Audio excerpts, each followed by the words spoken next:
Mr. President, Dr. Biden, Madam Vice President, Mr. Emhoff, Americans, and the world. When day comes, we ask ourselves, where can we find light in this never-ending shade? The loss we carry, a sea we must wade. We've braved the belly of the beast. We've learned that quiet isn't always peace, and the norms and notions of what just isn't always just is. And yet the dawn is ours before we knew it. Somehow we do it. Somehow we've weathered and witnessed a nation that isn't broken, but simply unfinished. We, the successors of a country and a time where a skinny black girl descended from slaves and raised by a single mother can dream of becoming president, only to find herself reciting for one. And yes, we are far from polished, far from pristine, but that doesn't mean we are striving to form a union that is perfect.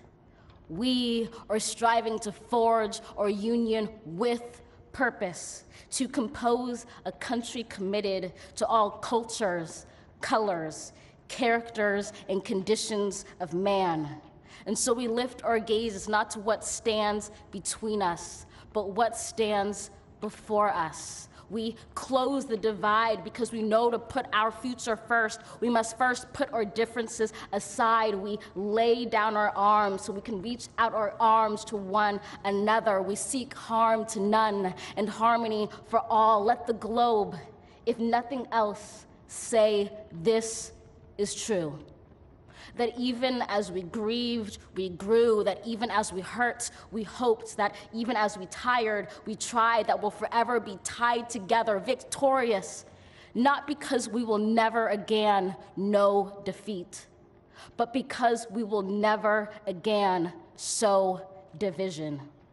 Scripture tells us to envision that everyone shall sit under their own vine and fig tree, and no one shall make them afraid.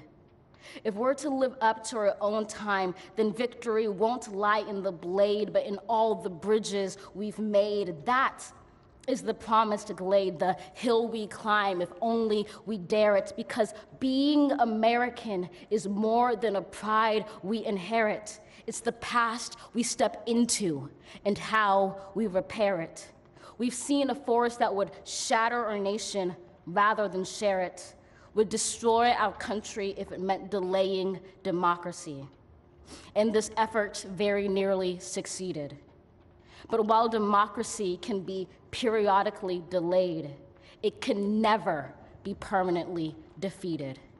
In this truth, in this faith we trust, for while we have our eyes on the future, history has its eyes on us. This is the era of just redemption. We feared it at its inception. We did not feel prepared to be the heirs of such a terrifying hour, but within it we found the power to author a new chapter, to offer hope and laughter to ourselves. So, while once we asked, how could we possibly prevail over catastrophe? Now we assert, how could catastrophe possibly prevail over us? We will not march back to what was, but move to what shall be, a country that is bruised but whole, benevolent but bold, fierce and free. We will not be turned around or interrupted by intimidation, because we know our inaction and inertia will be the inheritance of the next generation. Our blunders become their burdens, but one thing is certain. If we merge mercy with might and might with right, then love becomes our legacy and change our children's birthright.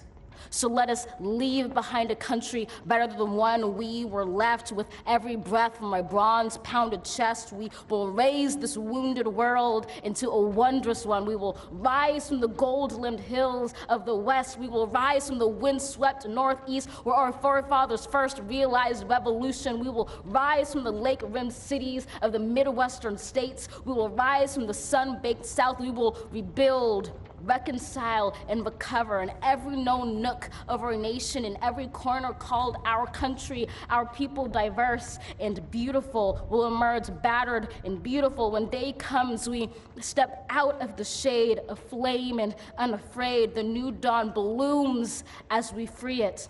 For there is always light, if only we're brave enough to see it, if only we're brave enough to be it.